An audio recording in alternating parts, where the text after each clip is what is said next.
Hi, Jessie here with Jessie's Tropical Fruit Farm. We're getting ready to plant our dragon fruit in the ground. But before we do all that, let's kind of back up and talk about a few other things that we have. We have our irrigation on this side of the post, which would be on the west side, about 2 feet away from the post, which is a 5-foot post, 2 feet in the ground. We have 3 micro sprinkler heads that go all the way around in a triangle pattern to cover the inside of our donut, which is about a foot's distance away from the actual post. You want to make sure that your posts are straight up and down by looking in row with the other posts. If they're not, because sometimes with time they start tipping, you would just push that back, tuck in the dirt around it. You can take the back of your shovel and tamp it in. But this is not a shovel, it's a sickle.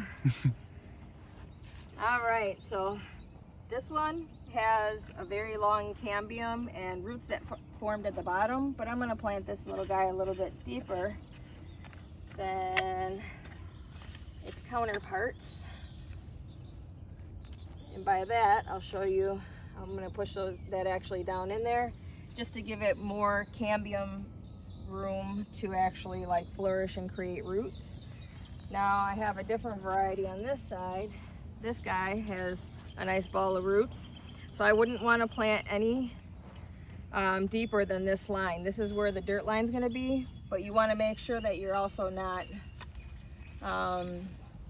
burying the flesh too much, because if you bury the fleshy part will get all mushy. It's really not good for the plant.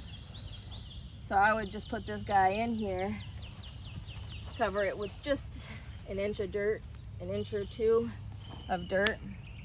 Make sure my irrigation is on.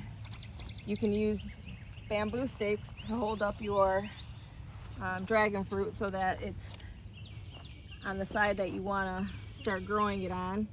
I've chosen to grow on the east side or the west side of all of the posts. So sun's rising in the east and it'll get sun on that side, and then it'll start branching over.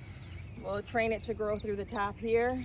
We're tying it with our 4-ply twine all the way up the top. You want to make sure it's nice and secure, but you don't want to tie it so tight that you're choking it off, because the branches actually get quite large. And if you have twine or even growing tape around like any kind of tree, and it's too tight and you don't check that often, you could potentially be killing your trees because you're choking it off. The roots are literally getting choked off by that. So this one I'll put a little more dirt around. I'll leave a little of that cambium exposed. That's not going to hurt anything. It's not going to do anything. But so yeah, you want to make sure that that's completely secure all the way down. So I know I want at least 3 points of contact, but on here it's a little guy, so I'm probably going to get away with 2. When you tie it, just once over and once over again. Don't get creative by adding any kind of ties to it by like taking one branch and pulling it another way, because the tie will actually cut through that branch. Let the branch tell you what it wants to do. Kind of like teenagers, you know everything. So you want to make sure that you have, I would do 3 on this one, because even though this is a soft piece, I'm going to tie it in the middle, and I'm going to go so light that it has plenty of room to grow. So, but at least it won't grow on this side yet, because the goal is actually to have it growing up one side and then over the other.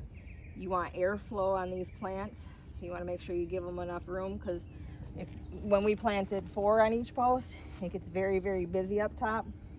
So I guess it's a double-edged sword. By losing plants, we learn, we grow. We make mistakes, we learn, we grow. La la la. Jesse's world. I love it though. So yeah, these bad boys will grow pretty fast here. When you're building your mound around, you know, keep it even so that our water here in Florida, and your irrigation heads are low, our water here basically just like pools on the sand, especially in dry season. It's so dry that if you took a bucket of sand and you just put a few drops of water on it, it's gonna barely like sit in one spot, maybe roll and leach very, very quickly, so you don't have nutrients because of that in the soil. So that's why we are planting our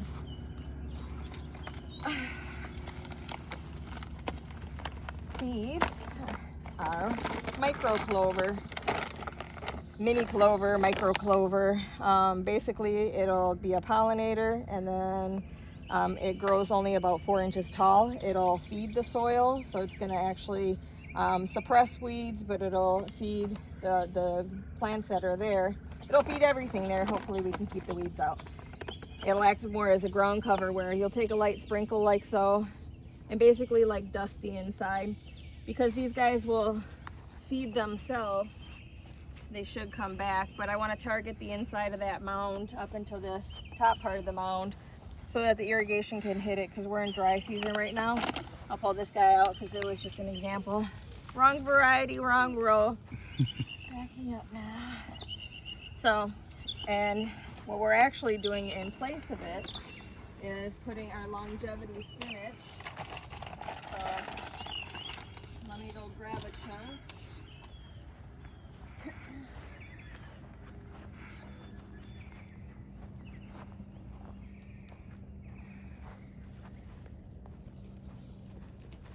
Longevity spinach grows as a ground cover that helps suppress the weeds as well. So we're going to take all the big bottom leaves off just to help it.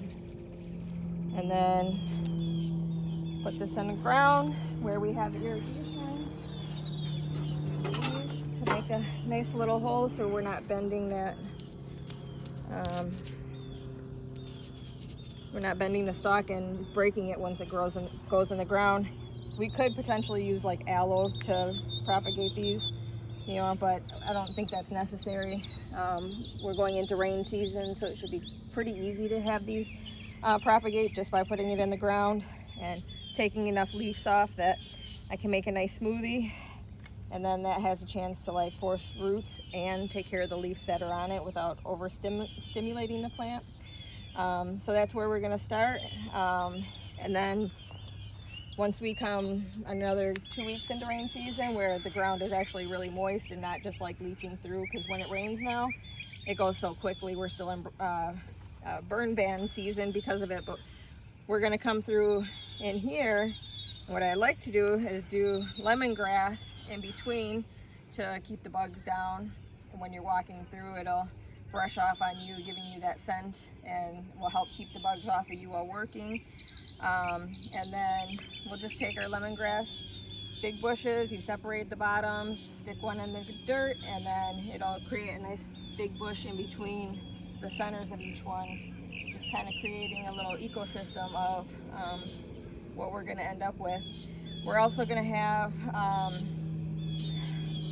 rosemary in the ground.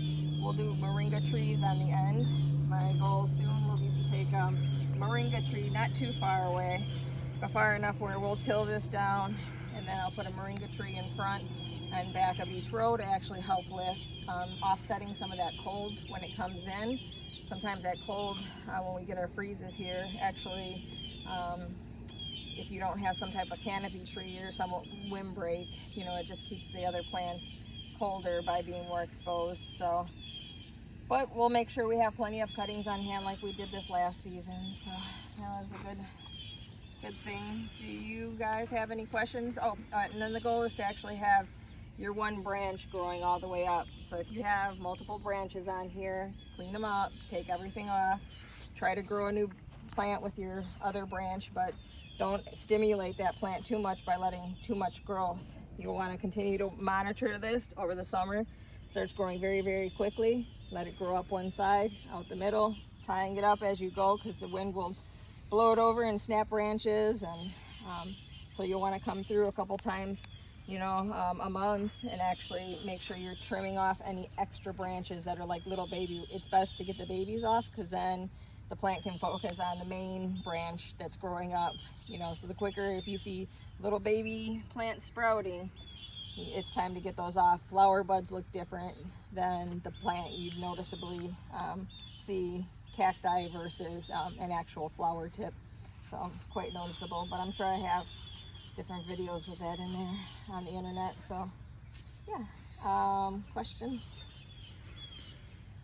I think I covered everything. Yes. Yeah. Yep. So, and then we do a rain dance. We say a prayer that it can be fruitful for all. Oh, the lemongrass was another reason. I'm planting lemongrass because you can actually take it and use it as a chop and drop. So come fall, to protect the plants from being cold again, you know, you see that we have a lot of bamboo in here, so we till bamboo into our soil to help amend it, because we have tons of bamboo leaves on the property line. And yeah, so we can also do that with the lemongrass. But lemongrass, rosemary, these get broken down with the lawnmower, but if they're here, it'll provide production. And then when you have the lemongrass, you can just cut the leaves off and not the actual stalk, and start throwing it on the plant. It'll keep the bugs down. It'll feed the soil. Yeah, and that's about it. All right, cool. Thanks.